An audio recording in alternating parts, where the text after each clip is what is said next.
Pelestarian cagar budaya Indonesia menjadi pilar penting dalam pembangunan nasional, memperkuat identitas bangsa, dan memupuk rasa nasionalisme. Serta bisa dimanfaatkan sebagai destinasi wisata, sumber ekonomi kreatif, ikan sejarah bagi generasi muda. Wakil Ketua Komisi 10 DPR RI, Kurniasi Mufidayati mengapresiasi upaya pelestarian yang dilakukan pemerintah daerah terhadap SMK Negeri 1 Pangkal Pinang yang telah ditetapkan sebagai salah satu bangunan cagar budaya.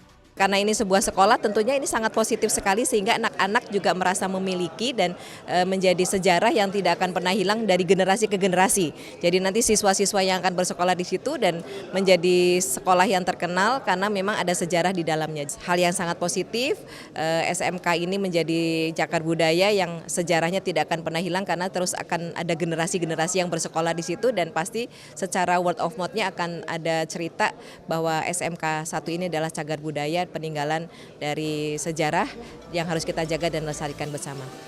Anggota Komisi 10 DPR RI Agung Widiantoro mendorong pengelolaan kawasan Candi Borobudur sebagai destinasi wisata super prioritas dan bermanfaat secara nyata bagi masyarakat sekitar.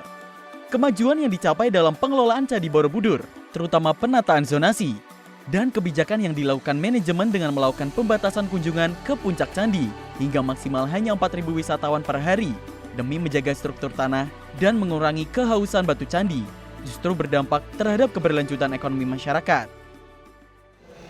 Gap antara pemerintah desa, pemerintah kabupaten, pemerintah provinsi, dan pemerintah pusat ini harus segera dudukkan satu meja supaya tidak terjadi kesenjangan. Karena apa?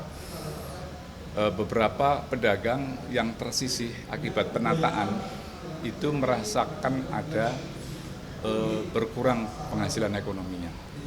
Pengurangan pembatasan pengunjung itu pun juga berpengaruh terhadap pendapatan penghasilan UMKM yang ada di seputar kawasan wisata. Tumpang tindih regulasi dan minimnya perhatian pemerintah terhadap tenaga ahli dan penjaga situs dapat menghambat pengembangan cagar budaya. Kolaborasi dari seluruh pemangku kepentingan menjadi kunci. Kebudayaan bisa berjalan bersama dengan industri pariwisata.